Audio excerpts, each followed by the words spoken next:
Alright, so just like the last video on using a smart object, we're going to actually use this entire Photoshop file as a smart object as well in order to do the post-processing. And you'll see the advantage of doing that because there might be a time where you want to move some objects around and change the overall composition and not have to go through the kind of rigor of kind of doing all these steps over again. Basically, by using it as a smart object in a new file, every time you make a change to this Photoshop file, the post-processing file will update as well. And this is my own personal preference when it comes to getting to the final steps of a perspective rendering or any type of drawing, is that you have one file, one master Photoshop file that has your composition, right? This contains all the content of your perspective. So all your objects, all your layers of the various types of entourage and objects and design elements. The other file is your post-processing file, where you aren't really moving any of the content around, you're just enhancing the actual perspective by applying various types of filters. So think about it as the one file being about the composition and the content, the other post-processing file is about the atmosphere and filtering of your composition. So it's just kind of adding various image enhancements on top of it. So just know the difference between one is about the objects, the other is about filters. So this is, again, our composition where we just have the content around. We want to create a new file, so this one is 18 by 12. So just make sure to, again, create the same size. I think, let me just double check, Control-Alt-I. So if I hit Control-Alt-I, it gives me all my image information. So 18 by 12 at 200 resolution. I reduced the resolution for this just so it's easier or quicker to save. So Control-N.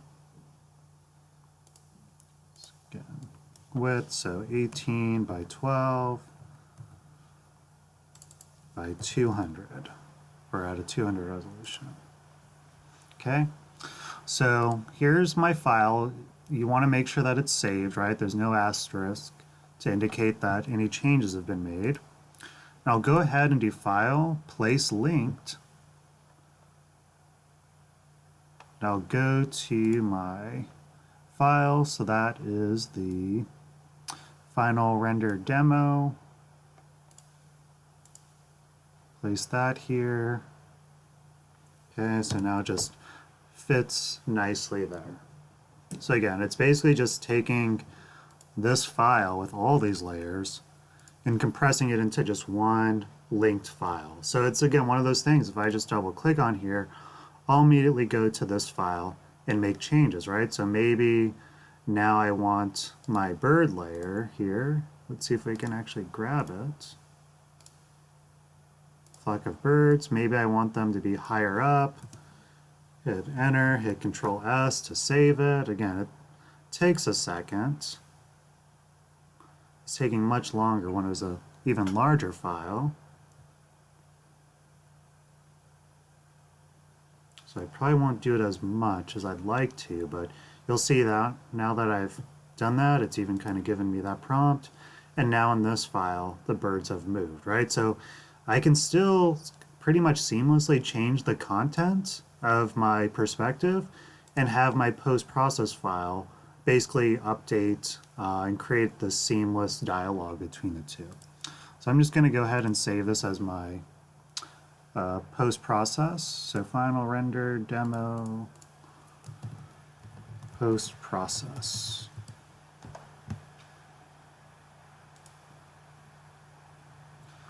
Okay, so I usually don't have to add a whole lot to make a huge kind of impact on the overall kind of enhancement of this. So I'm just going to go ahead and first hit Control J to copy this layer. I'm now going to go to Filter, Other, High Pass. And this really kind of depends on the resolution of your image to determine what the radius of this. But basically what I wanted to do is have a very kind of fine, kind of this iridescent kind of filter over, right? If I have a way to the right, it gets very kind of vague and very soft. I want it to be pretty small to basically kind of almost create this kind of emboss of texture over it. Obviously this isn't what we want it to look like overall, but and this again kind of depends on your actual base image. Now you want to go to your blending options and look at the different blending options starting between overlay and the pin light. So each one is going to give you a slightly different effect.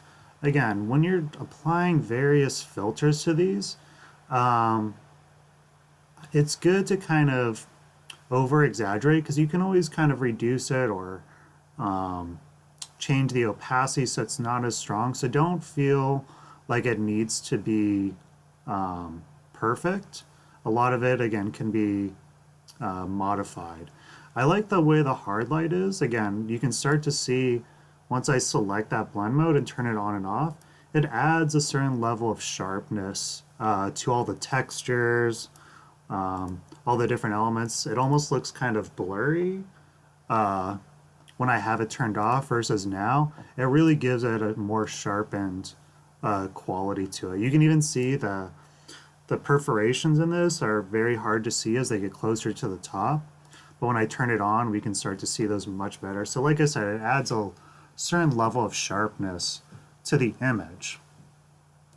And now I'm again gonna go ahead and make a copy of this again. It might be one of those things where you just want to start to rename these layers since I've done a terrible job with my layer management so far. So I'm gonna call this high pass filter.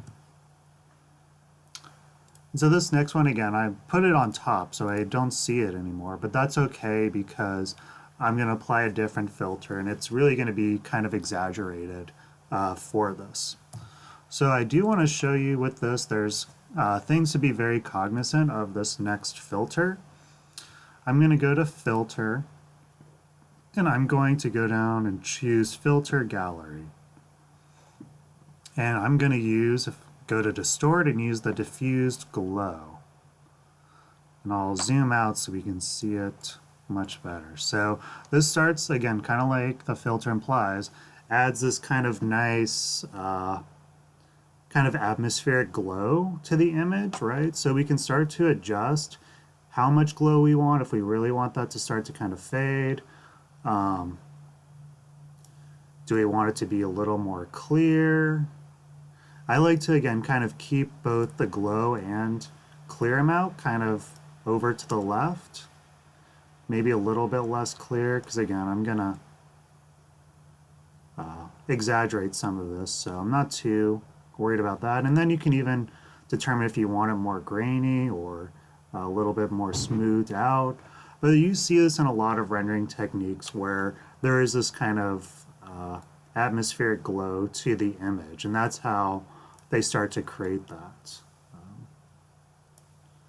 Let me see if I can just kind of, so this just makes it way too clear. I kind of want it to almost be like a film. There we go. So I want right before, like it's sometimes if you have really dark shadows, it takes a lot to kind of get that to blend. You can see that this is definitely kind of sticks out, and I think affects the composition. So this kind of gives it, even that part, a slight haze to it.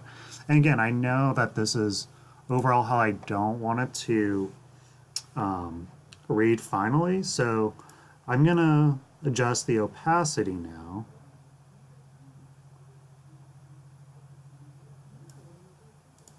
And so you can still see that again, that's why we use that more exaggerated high pass. Let's see if we make it even more strong, maybe closer to the linear light. versus, because the last time is the hard light, it's still kind of hard to see, but if I do it as linear light, it's again a lot sharper. But this also, so that's what it looks like before. That way, as I reduce this, it kind of brings that back. So we still have that kind of effect. The next things I like to do are also, again, maybe adjust some of the overall kind of vibrance of this. So again, I'll go to layer adjustments, do vibrance, and I just like to always kind of make these slightly desaturated, so the vibrance isn't going to get rid of all the color even though you drag it all the way to the left. It really just starts to affect kind of their color quality, versus saturation will make it a black and white image. So you actually just want to mess with the vibrance of it. So it's just, again, maybe not too garish in some cases.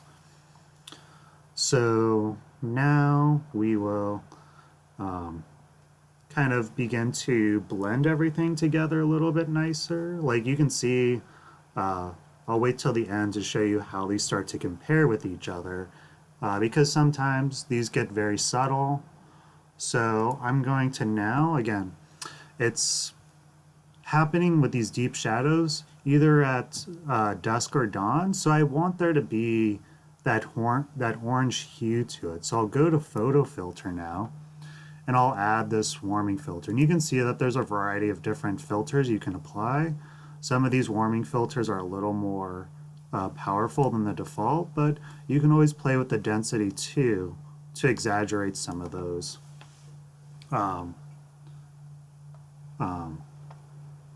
colors in that filter.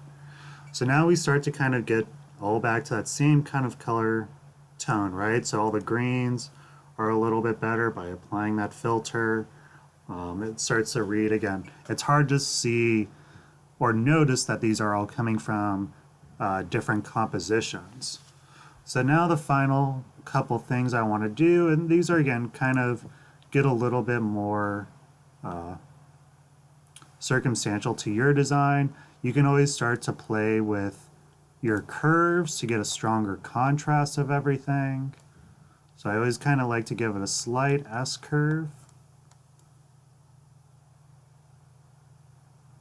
Like this one, it's already got a nice contrast to it, so I don't have to get too crazy with it. And the thing to be aware of too is I know that it's starting to get a little washed out, and that's okay, because if I want to eventually print this, I'm not going to have the backlighting of my monitor to give it this quality. So you always want it to read slightly washed out, because once you print it, it's going to come out much darker. So now we've added that. If you want, again, between curves and levels, you can really start to tweak the different light settings. So again, I don't want to get too crazy because this is already pretty dark, but if I want to kind of make it a little more subtle, I could always start to adjust it this way to kind of bring some of those shadows to a very similar quality. Again, I've already kind of enhanced a lot of these significantly, so I'm not going to go too crazy with it. So I'll just kind of keep it there. It's, again, doesn't make a huge difference, but it does add an extra level of haze to it. The final thing I always do is create, again, a brand new layer. Control A to select everything. Use the marquee tool to give it a fill, and use 50% gray. And I'll change that blending mode to overlay. And again, you can see that nothing changes even though I'm turning it on and off. And this is where you kind of go through the final process of adding additional shadows and highlights to your image using the burn and dodge tool. So just like how we did it for a specific entourage, like the tree in the last video, we can do it for the entire composition as well. So now again, I'll use a really large soft brush, maybe do something closer to 20 exposure, and I'm just going to start off by going over these shadow areas. All right, this area is already pretty dark, so I'm not going to have to spend too much time there, but even for some of the background elements, we want to, again, give it a little pop of shadow. Obviously, they're further away, so we don't want to get too crazy with it, but we can start to, again, kind of go over some of these areas to enhance it. And obviously, the closer to the foreground, the more rich we want that to be, and much more kind of detailed out. So you can see that I'm spending a little more time around the foreground versus in the background area.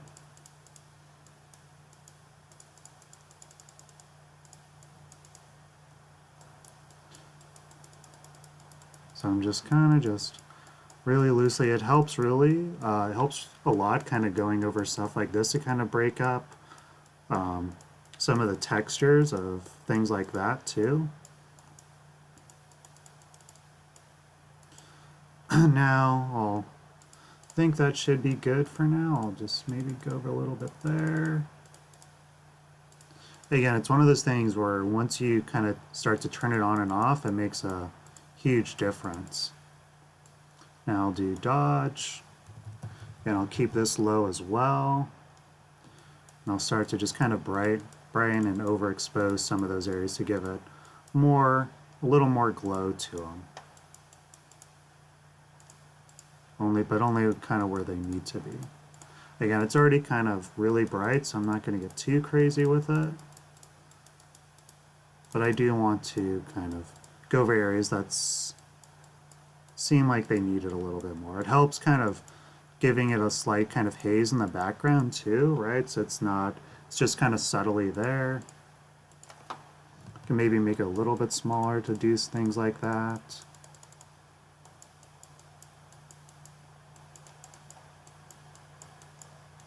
Maybe kind of go over the flowers a little bit. So now you'll see, as I turn that on and off, again, it just kind of enhances it a little bit more. Maybe some of these areas get a little more washed out too. But there you go. So now you'll see the difference this makes if I just go ahead and group all these changes and turn it on and off, right? Like it's very garish. It's just all sorts of different color tones, different lighting quality.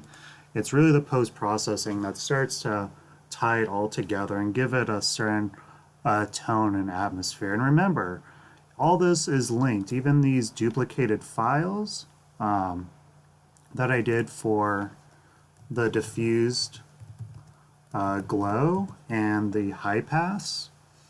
Those are all linked too. You can still see the little chain link for that. So let's say again, you know what, maybe I do like where those birds were earlier, and maybe they're a little bit smaller, I don't know, or maybe they're a little bit bigger, right? So I can hit enter, save it. Again, it's going to take a second or two, but what's great about it is, again, everything in that post-process file will automatically update instead of having to either save this as a JPEG, replace it into that new file. It just kind of helps with your workflow and save yourself some time and headache. So that'll update, and again, everything just kind of follows suit that way. So again, it's a great way to start to tie everything together and make it seem like a complete composition. So this one's showing a dusk or dawn kind of environment. I'll show you also some other examples of maybe showing more of a evening rendering or a different type of atmosphere.